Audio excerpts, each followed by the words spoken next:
নমস্কার বন্ধুরা, তোমরা সবাই কেমন আছো? আশা করি অনেক অনেক ভালো ভালো আছো। আছো। কিন্তু আশা করার মধ্যেও যে একটা শঙ্কা কি থেকেই যায় অবস্থা? যে কি একটা হয়ে গেল। মানে কিছুদিনের মধ্যেই সমস্ত কিছু চেঞ্জ হয়ে গেল, কোথাও 2000 কেউ শান্ত নেই। 2025 সালে যা ঘটে গেল, মানে আমাদের দেশেও কদিন রিসেন্টলি একদম যে এত মানুষ, প্রায় 300 জন মানুষ প্লাস প্লেনের মধ্যে মারা গেছে, প্লাস হোস্টেলের মধ্যে যে কত মানুষ মারা গেছে, তার সেটাই। মানে 500 মানে 500 প্লাস মানুষ মারা গেছে। শুধু যে প্লেন দুর্ঘটনা এটা না, একটার পর একটা হয়েই হতেই, যাচ্ছে হ্যাঁ। হয়েই যাচ্ছে, কোনো থামার কোনো আর পরিস্থিতি নেই। সেম বাংলাদেশের মধ্যেই বিমানের একদম। এক কাহিনী ঘটলো, মানে আমি হুম। বুঝতে পারছি না কিছু ষড়যন্ত্র না কি বৃত্তান্ত। একদমই, সেটা কিন্তু কনফিউশন থেকেই যায়। একদম। বলছে যে প্রশ্নগুলো ঘুম কেড়ে নেয়, পরিকল্পিত ছিল নাকি এই ট্রেজারটি, এই প্রশ্নটা কিন্তু অবশ্যই থেকে যায়। তো তো কথা হচ্ছে এটাই যে আমরা কিন্তু মানে দুর্ঘটনা যখন ঘটে তখন কিন্তু সেটাকে সামাল দেওয়ার চেষ্টা করি, কিন্তু কিছুক্ষণ পরে মনে হয় যে এটা কি সত্যি দুর্ঘটনা ছিল নাকি এটা কি পরিকল্পিত ছিল, সেই প্রশ্নটা কিন্তু টাইটেলে অনেকে, থেকে হ্যাঁ, যায়। অনেকেই কিন্তু বলছে এটা পরিকল্পনা বা সার্ভাই, মানে একদম। সার্ভাই কিছু তো একটা আছে, যে কিছু একটা গোলমাল হতেই পারে। যে হ্যাকাররা কিছু একটা করেছে বা বৃত্তান্ত এরকম একদম। শুনছি। তো অ্যাকচুয়ালি কতটা সত্য কথা, কতটা বৃত্তান্ত, আমি এমন এমন রিলস দেখলাম, মানে কান্না চলে আসার মতন। সত্যি। গায়ে কোনো জামা নেই, ঝলসে গেছে পুরো হাত, মানে ওইসব ভাবলেই কেমন লাগে। কত মায়ের কোল ফাঁকা হয়েছে, মানে ভাবলেই কেমন লাগে। মানে সেটাই। মানে এত মর্মান্তিক বাচ্চারা, মানে কি বলবো, মানে ভাষা নেই আজকে ভিডিওর মধ্যে। একদমই। তো অবশ্যই দেখবো যে কি বিষয়। আর সমস্ত প্রশ্নের উত্তর এই ভিডিওটার মধ্যে আছে, তার জন্য অনুগ্রহ করে আমাদের সাথে ভিডিওটা একদম, দেখো। আমরাও জানতে চাই যে একদম। অ্যাকচুয়ালি কি ঘটছে বা কি ঘটেছে একদম বৃত্তান্ত। দয়া করে ভিডিওটা দেখো আর একদম। সবাইকে দেখার সুযোগ করে দাও। একদম, আর মেইন ভিডিও তোমার ডিসক্রিপশন বক্সে পেয়ে যাবে, ওখান থেকে তোমরা চেক আউট করতে পারো। তো চলো গাইস, আজকে ভিডিওটি শুরু করা যাক। Greetings, citizens of Bangladesh. এই তো সাইবারেরই কিছু দেখাবে এরকম হয়তো। একটা কাণ্ড করতে পারে। সাইবার অ্যাটাকের কিছু একটা বিষয়।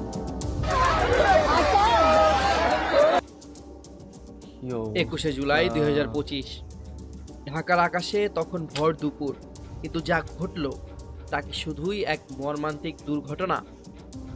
উত্তরার মাইলস্টোন স্কুল অ্যান্ড কলেজের উপর বাংলাদেশ বিমান বাহিনীর একটি F7 ফাইটার জেট আছড়ে পড়তেই যে প্রশ্নগুলো দানা বাঁধছে তা জনমনে সেটাই। গভীর উদ্বেগ আর উৎকণ্ঠার জন্ম দিয়েছে। সাইবার অ্যাটাকের কিছু একই নিছকই দুর্ঘটনা নাকি হ্যাঁ। সুপরিকল্পিত এক ছক?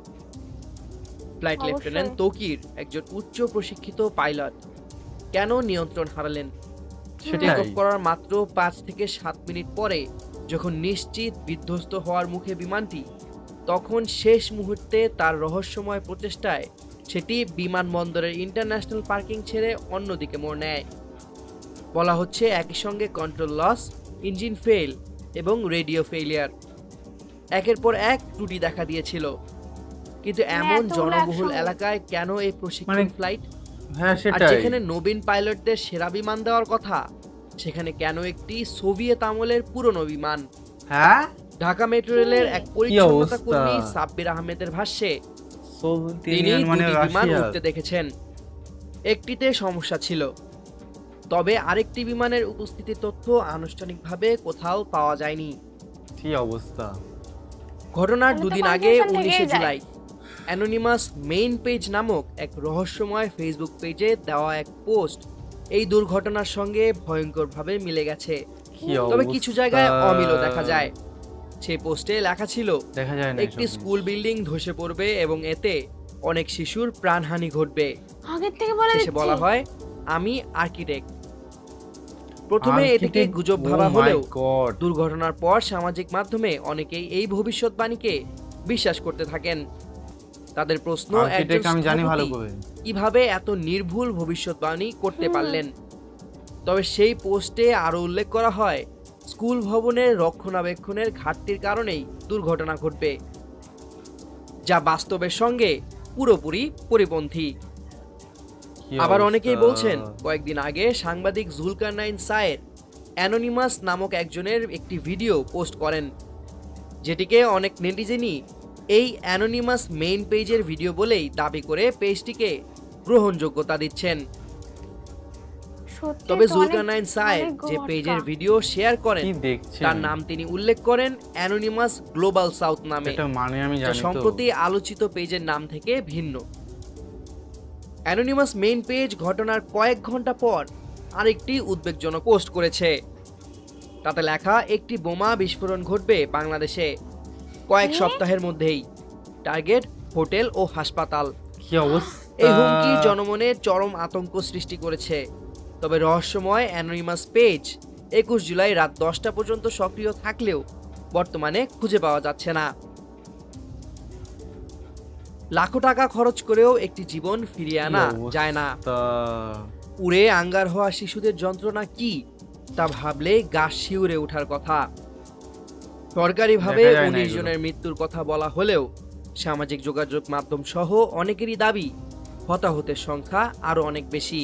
ই বাবা, সামিউল জয়, 21 টেলিভিশন।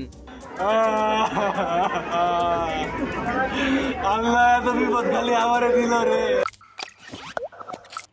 এগুলো দেখা যায় না গাইস, কি দেখলাম সত্যি মানে। প্রথমে তো আমরা ভেবেছিলাম যে দুর্ঘটনায়, তারপরে এই পেজ টেজ এই সমস্ত বিষয় নিয়ে মাথার উপর দিয়ে তার যাচ্ছে। পেজটা ডিলিট করে চলে গেল, মানে মানে কি পেজটা ডিলিট কি পেজটা লক, আর উপরন্ত না, না, তার lock। কোনো অস্তিত্বই নেই। লক মানে পুরো ডিলিট, মানে অস্তিত্ব না। একদম। লক থাকলে তার প্রোফাইল দেখা যায়, কিন্তু পুরো একদম ডিলিট। পুরো অস্তিত্ব নেই। তার উপর আবার বলেছে যে আবার টার্গেট হোটেল কিংবা ওটাই ইসে। বাবা, হ্যাঁ এই বললো যে জিনিসটা বোমা পড়তে শুনেই তো পারে।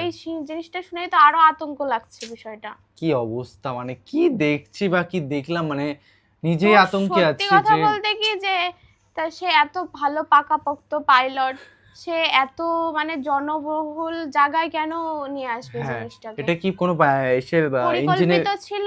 বা ইঞ্জিনে কোনো প্রবলেম ছিল বা সে ইঞ্জিনের ট্রাই কোনো করতে fault- গেলে তো ফাঁকা জায়গায় যাবে, হ্যাঁ। কিন্তু এই সমস্ত জায়গায় কেন হঠাৎ করে আসতে গেল? আর কিংবা কথা হলো এটাই, একসাথে সমস্ত কিছু কি করে খারাপ হয়? একটা দুটো হয়তো খারাপ হতে পারে, সেগুলো চেক নাও থাকতে পারে, কিন্তু সমস্ত কিছু একবারে কি করে খারাপ হয়? না, কি বলতো, একটা ইঞ্জিন যদি অচল হয় না, মানে কিভাবে বোঝাবো তোকে, যাই হোক না, তারা ভালো করে বুঝবে যারা এই বিষয়গুলো জানে। আর অ্যাকচুয়ালি একটা কথা বলি, মানে সোভিয়েত ইউনিয়ন মানে রাশিয়ার মানে পুরনো যে জেট প্লেন বা কাকে বলে, মানে যাই হোক না কেন, যেটাকে বলতে চাচ্ছি সেটাও তোমার বুঝিয়ে নিও। ওটা কিভাবে মানে ওই পুরনো মডেল সেটাকে এমনভাবে চালাতে একদম। দিচ্ছে, হ্যাঁ চালাতে দিক, কিন্তু একটা সেটা অ্যালাউ করলো কি হ্যাঁ করে? অ্যালাউ ধর করলো, আমি বুঝলাম যে একটা জায়গা তো আছে সম্মুখ, হ্যাঁ, যেমন মানে যেমন ফাঁকা, জায়গা বুঝে ফাঁকা। একদম। আর এটা হচ্ছে একদম স্কুলের সাইডে হলো বা হ্যাঁ, জনবহুল জনবহুল এলাকায় এলাকা, কেন আসবে কিভাবে সেটা? হলো বা কি বৃত্তান্ত, কোনো ফল্ট এটা ছিল কিনা। পরিকল্পিত কিনা অবশ্যই নেক্সট ভিডিওতে নিয়ে আসবো, তার হ্যাঁ। জন্য তোমরা কমেন্ট করো। আর এই জিনিসটা জানার পরে কিন্তু কোনো কিছুই ক্লিয়ার হলো না, আরো কমপ্লিকেটেড হয়ে গেল হ্যাঁ, বিষয়টা। আর দ্বিতীয়ত কথা হচ্ছে, একটা কথা বলেছে, মানে তার সাথে কোনোভাবে কথা যোগাযোগ হয়নি যে প্লেনে হ্যাঁ, মানে মানে বললো মাইক্রোফোন খারাপ হয়ে গেছিল, যে কোনো কিছুর সাথে যোগাযোগও কোনো করতে কি পারছিল না। একটা বিষয়, মানে কি মানে সমস্ত বলবো, কিছু একবারে খারাপ হয়েছে। সে ল্যান্ডিং কোথায় করবে, যোগাযোগ ব্যবস্থা, তার মানে তার তারও তো message মৃত্যু পাঠাবে। হয়ে গেছে না, হ্যাঁ, সে মেসেজ পাঠাবে সেটাও করতে পারেনি। মানে কি অবস্থা আমি বুঝতে পারছি না। মানে এটা কার ফল্ট, এটা মানে একদম। মানে যে সেনাবাহিনীর যে এটা সেটা ফল্ট না কি বৃত্তান্ত বুঝতে এটা পারছি না। এটা এটা তোমরা কমেন্টে জানাও যে নেক্সট ভিডিও তোমাদের লাগবে কিনা, অবশ্যই আমরা খুঁজে বের করব। হ্যাঁ, তার জন্য তোমরা আর যদি কমেন্টে থাকে জানাও। অবশ্যই আমাদের ভিডিও তোমরাও অবশ্যই শেয়ার করতে পারো হ্যাঁ। যদি কোনো কিছু স্পেশাল ভিডিও পাও। আমি যদি পাই অবশ্যই আমি আনার চেষ্টা অবশ্যই। করবো, আনবো এরকম কোনো কথা নেই, মানে থাকলে অবশ্যই আনবো, একদমই। মানে তোমাদের রিকোয়েস্ট গুলো রাখবোই। তো অবশ্যই। চলো গাইস, নতুন একটা ফ্রেশ ভিডিওতে দেখা হবে। সাবস্ক্রাইব করে দিও, এরকম ভালোবাসা একদমই। দিতে থাকো। Bye bye, tata. Take care.